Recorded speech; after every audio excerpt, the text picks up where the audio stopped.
Olá, tudo bem? Eu espero que tudo lhe vá bem. Você já assistiu com certeza à escolinha do professor Raimundo, não?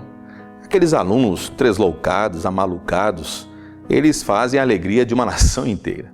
Há entre os muitos alunos um que me chama a atenção, é aquele chamado de Armando Volta.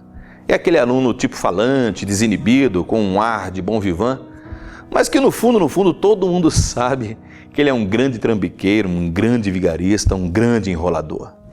Armando Volta sempre se deu bem, sempre conseguiu boas notas, porque em todas as aulas ele sempre levava um presentinho, um mimo, uma lembrancinha para o professor.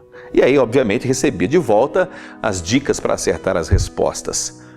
Mas o que é interessante é que, para se livrar, para se defender das críticas dos colegas, logo ele se apressava em dizer que o presentinho era de coração, que não havia o menor interesse.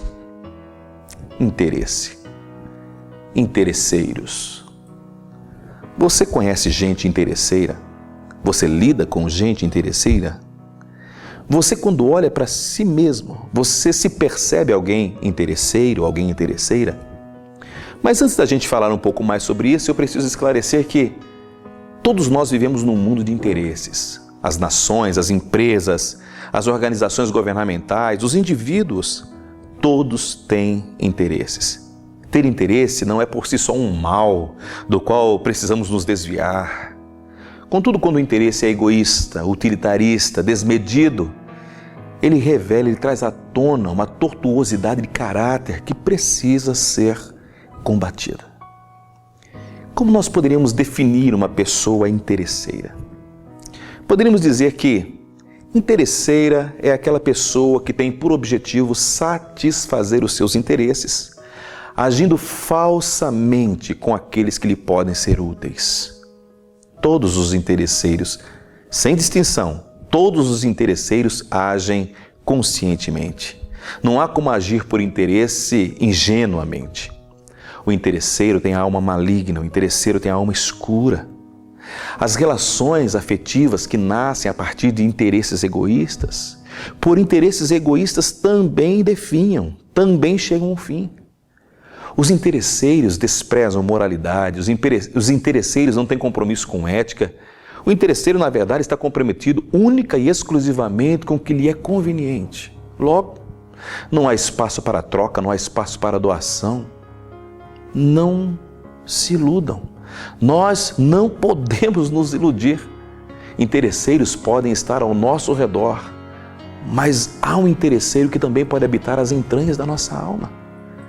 Todos os interesseiros buscam apenas tirar, subtrair. Sim, eu sei que em toda e qualquer relação há subtração, há esvaziamento, mas eu também sei que precisa haver adição, doação, a fim de que a relação não murche, a fim de que a relação perdure com qualidade. Interesseiros são tão difíceis de identificar. Os interesseiros falam inúmeras línguas, inúmeros idiomas. Quando lhes convém, falam de ética. Quando lhes é interessante, falam de moralismo, de religião, ou seja, falam as línguas que os momentos, as circunstâncias exigem. Os interesseiros também sabem se esconder, e como sabem?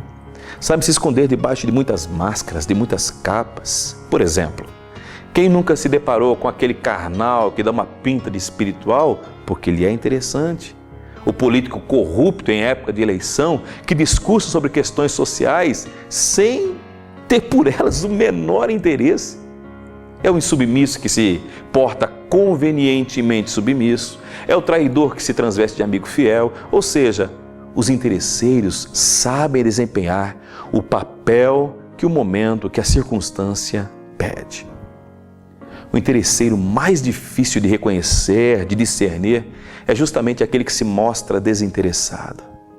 Eu disse que interesseiros são difíceis de serem identificados. Eu não disse que é impossível identificar estas pessoas. Por exemplo, pessoas que nada falam quando seus interesses exigem que eles se calem, são interesseiros. Pessoas que aprovam em público, buscando vantagem, o que internamente reprovam por consciência ou razão, são interesseiros.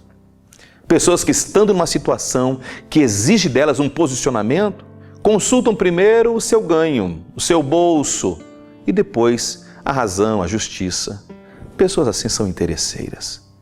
Nós precisamos pedir a Deus, nós precisamos orar aos céus, a fim de que nos livre dos interesseiros de plantão, que nós sejamos capazes de discernir as verdadeiras intenções daquelas pessoas que nos cercam, daquelas pessoas que nos chamam de amigos. Precisamos pedir a Deus que nos livre de mantermos uma relação para com Ele interesseira. Precisamos sim cuidar dos nossos corações. Precisamos sim cuidar e sondar todos os dias a nossa alma, a fim de não agirmos como aqueles que se relacionam com Deus apenas de olho em suas mãos, sem se importar com o seu coração, sem se importar com as suas intenções, com os seus princípios e os seus valores. Se você e eu não fizermos essas orações, certamente correremos o risco de nos tornarmos hipócritas. E cedo ou tarde nós nos flagraremos interessados em Deus sem amá-lo de verdade. Mas cedo ou mais tarde nós nos flagraremos interessados não nas pessoas pelas pessoas, mas no que elas podem nos dar. Eu sei que é difícil pensar em pessoas dessa forma, mas elas existem e estão bem perto de nós. Às vezes, podem até mesmo ser as pessoas de quem mais gostamos. Por isso, procure se cercar de gente interessante e não de gente interesseira. O amor não se porta com indecência, disse Paulo. O amor não busca os seus próprios interesses. Que seja assim. Longe de mim, longe de você, qualquer interesse. E perto de nós, bem perto de nós, sermos pessoas interessantes. Um grande abraço. Deus os abençoe em todo o tempo. Até a próxima.